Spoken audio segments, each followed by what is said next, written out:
This training is Informed Awareness Training for Volunteering at Teveo House, Denver, a transitional home for women experiencing homelessness coming out of sex trafficking or incarceration. We invite you to see and be seen.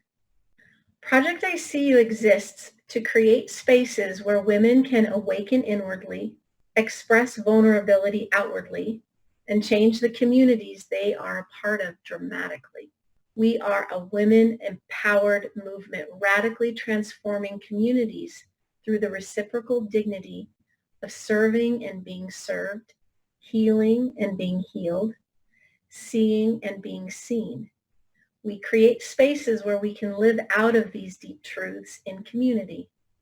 4 values you'll be hearing more about as you become a part of our volunteer community are contemplation fueled by action, the emotional and spiritual work of learning to hold tension, getting out of our comfort zones by immersing ourselves in unknown environments, welcoming the transformational process of reciprocal dignity. Welcome. We're so glad you're joining us. It is a priority for Project ICU that you feel prepared and grounded when you enter in as a volunteer. Remember, as we talk through these issues of women experiencing life without a home and the trauma that often accompanies it, we are offering you a lens to look through, a way to see and listen that will help create connection and create more open portals of love between each other. I saw a video once of a boy whose parents gave him a new pair of glasses for his birthday. He was turning 10 and had been colorblind his whole life. I watched him as he unwrapped this gift. At first, he appeared a bit perplexed at a pair of glasses. He looked at his mom and dad in curiosity like, "What are these?" They cued him to put them on. In the video, I could see how he froze for a moment. He put these glasses on and he stood there, still. It was only after like 10 seconds he took them off and began wiping his eyes. He was crying. He just immediately reached for his parents and they hugged each other. This boy had been colorblind his whole life, and the lens enabled him to see the world through color. Putting on a new lens in order to see from a different perspective can be a powerful experience. As we talk today, we hope you will try on some new lenses. We believe these lenses will bring new understanding and new energy into your relationships with people whose lives are different than yours, and also in your volunteering work with people who have differences in their backgrounds, access to resources, and also who have different ways of suffering than our own. If we can see them with more openness and kindness, maybe we will just be a little more open to their inherent value, which in turn will make us just a little more open to our own worth. We hope you will see a few new colors and hues through these lenses as you prepare to partner with us in the volunteer work you do. Healing and wholeness is possible in ourselves and with whoever may be in front of you, but we must tenderly put ourselves into a posture of awareness first. We're not expecting you to be mini therapists, but we are asking you to grow in how you see. Increasing our knowledge will help to clear up any stigmas or shame your vision may be clouded by. A couple of years ago, I attended a 2-day workshop in Portland, Oregon. The entire 2 days was about poverty, and it didn't take long before I met a woman sitting on a bench with her grocery basket of belongings next to her, preparing her surroundings for a night's sleep. Having just been made aware of the shame someone often feels having to need from people in order to survive, I stopped. I said hi. I looked into her face, asked her how she was doing, told her my name, and asked her what her name was. It really was just a brief 2-minute encounter, but I saw her and I was less afraid of what I would see. Heightening your perceptions. We hope that you will further your awareness in being able to see and listen to what lies under the surface. Increasing our ability to see, hear, or become aware of something through our senses will change our way of seeing another person. Accessing our own story. Knowing key elements of ourselves is essential to being able to connect meaningfully with another person. So being aware of our own upbringing, our own woundings, our own traumas, being aware of our own poverty or privilege, our own bias, we all have them, being able to see through our own story lens gives us discernment when we need to listen to another or offer our own view.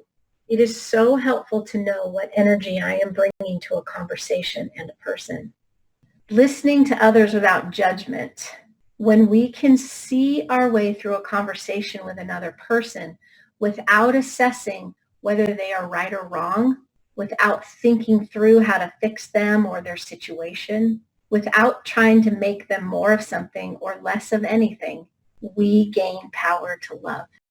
The first lens we will look through offers us knowledge on homelessness.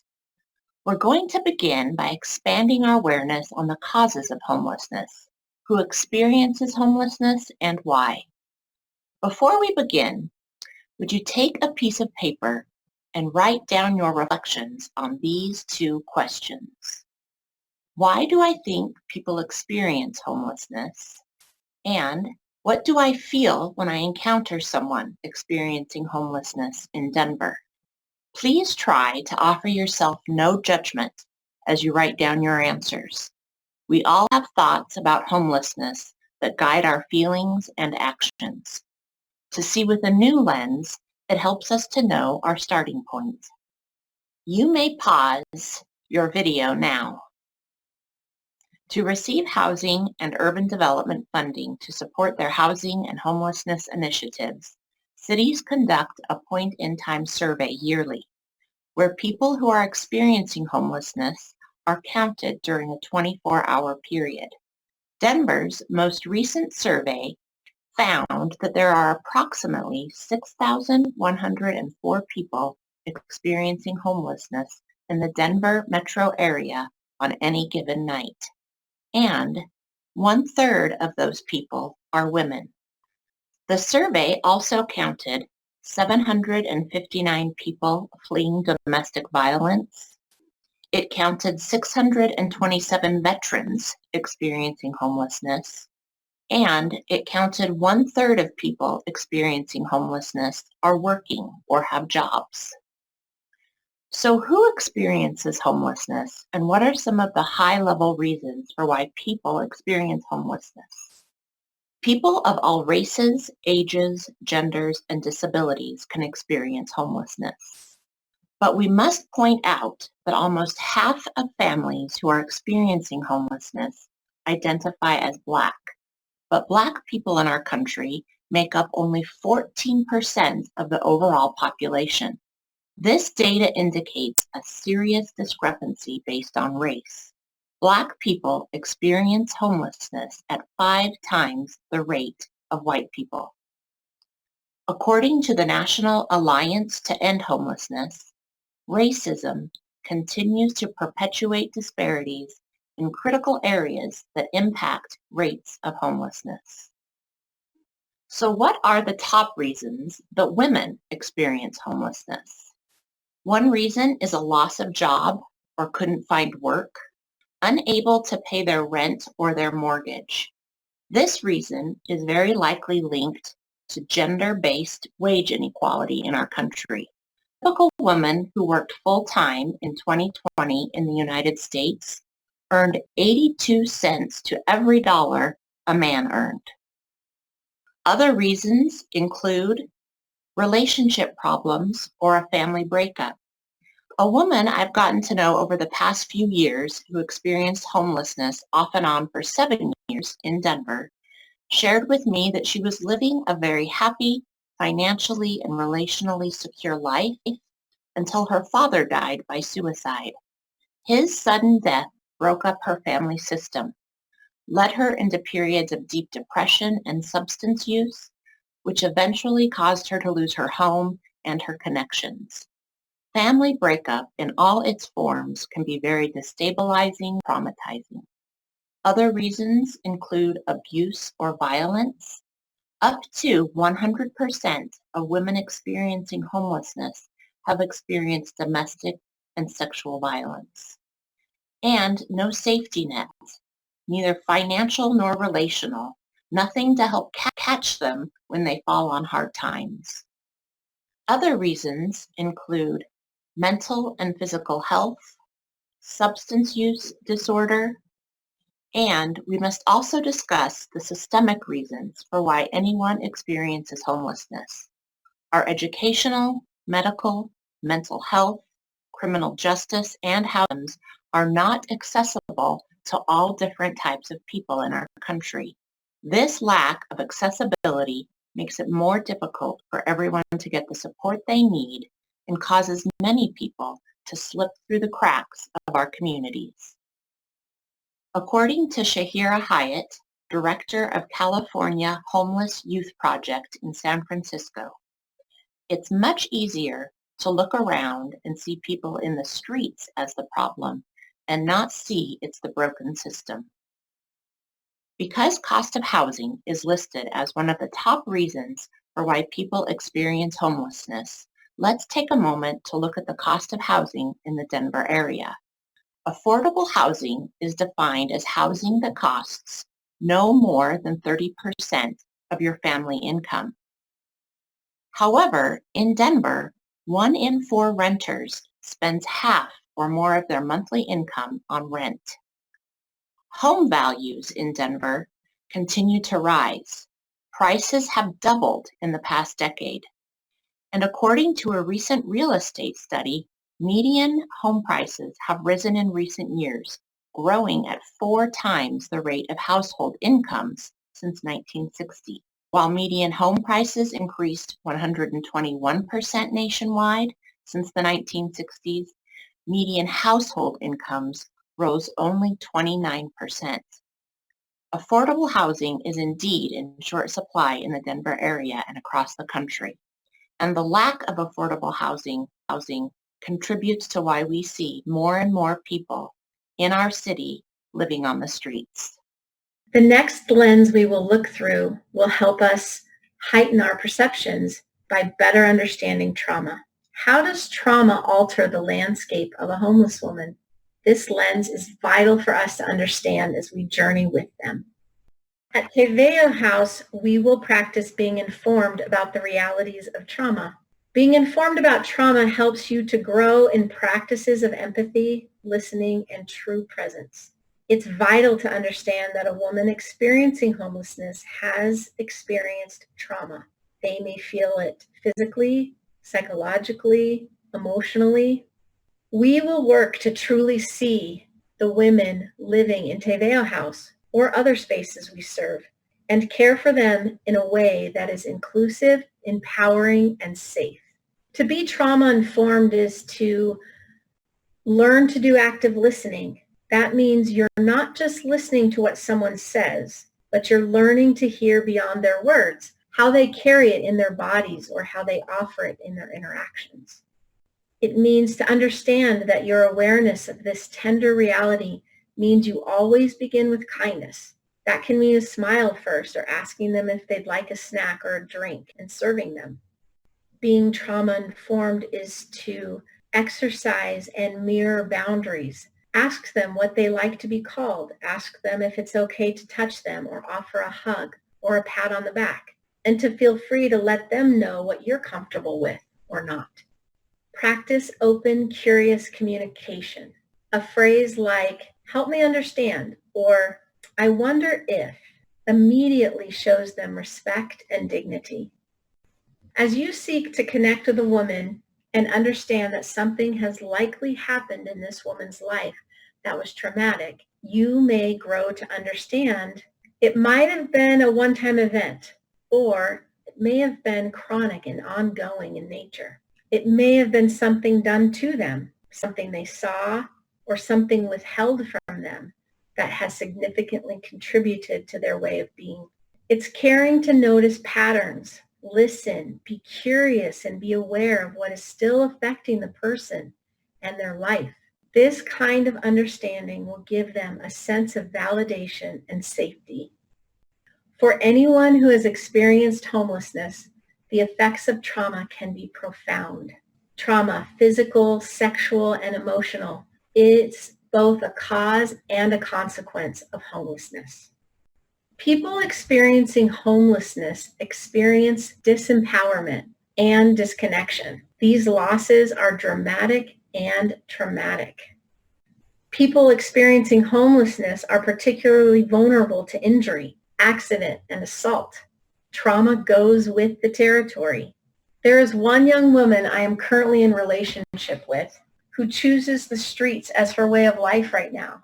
Every conversation includes listening to some kind of story of how she has been physically hurt, how she physically feels pain, or how her things have been stolen. Project ICU partners with women where they are, and that includes you.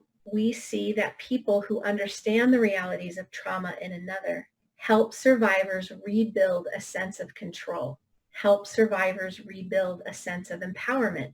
It is a significant way to provide dignity to those we journey with in our work. These are some ways to put into practice your care for women having experienced trauma. Stay in the here and now. Being able to notice what you see, hear, sense in them or in yourself, and putting non-judgmental words to your noticing is always a good way to be present. For example, you could say, I can see your pain coming up. I'm sorry. Where are you feeling that pain today? Practicing discernment about how much of their story to get into. If you are not sure, you can always ask, have you said this to Lena or Marty? Meet these women where they are, and they are at a disadvantage. They are survivors. They have courage. You could ask, what is it like to be managing all that you are managing? How are you still standing? Can you name some things that have kept you so strong? You can mirror to them emotional regulation as you hear them speak. If you are frantic or fearful, they may be frantic and fearful. If you are stable and grounded, they can be stable and grounded. Trustworthiness and transparency. Only give what is asked. Be honest. Transparency is not too much information or oversharing. When you aren't sure what to say, it's okay to say that you're not sure. You might say, I promise I will listen, but I cannot promise I will always be able to help. But where possible, I will connect you to help. You might say, I can connect you to the directors. Partnering and collaborative presence. Common ground is how you have felt the same way, emotion. It's recognizing that you understand and you get it. Wisdom about how much to share your own story or simply keep it about theirs. Practice awareness and respect.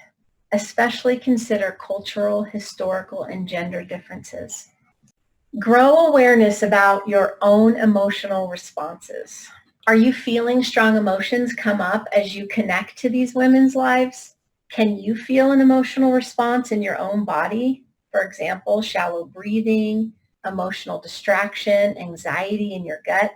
Almost always, if I hear a story of someone being abandoned or neglected, especially if they were really little, I am aware of emotional and physical responses in my own body. I know that I'm feeling these things because I've experienced this kind of loss in my own life.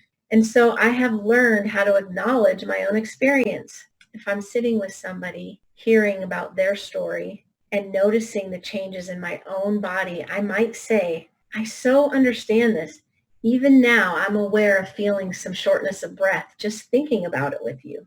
When I am aware and acknowledge my physical responses, it helps me stay calm. And it shows them that it's safe and normal to have emotions and physical responses to the hard and scary things in our life. It's okay to create some space to honor your own experience. At Project ICU, we believe those who are helping and those being helped are equal in our care and focus. As you grow new muscles in compassion and empathy, it's okay to take the time to talk with somebody if you are having your own feelings or emotions about your interactions. As you partner with others, know that you don't have to do things with their trauma. It's helpful for others to feel journeyed with in their lives. If you're not sure what to do, rely on the help of the directors of Te Veo. You have help. As you partner with others, Practice non-judgment in your own heart and mind. Remember that one of our most important roles as volunteers is to be with women and each other.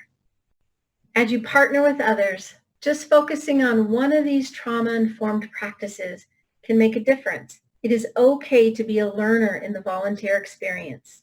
Give what you would value receiving. How do you feel when someone gives their presence to you? Especially if this presence is filled with curiosity and openness. How do you feel when someone is with you, especially if their words and energy are without judgment, criticism, or an agenda to somehow fix you or make you better? This kind of presence gives us a felt sense of being seen, heard, and valued. When we feel ourselves as loved, we have a greater sense of well-being and strength to face the scary challenges in our lives. Here are some further resources we have found super helpful in putting on new lenses to help us be present with people who are experiencing poverty or life without a home. We are open to continuing this conversation with you. Please reach out if you have questions, thoughts, or just want to talk further about all this. Thank you for listening, engaging with us, and volunteering your time, energy, and presence at Te Veo. We are all in this together. We are all growing together.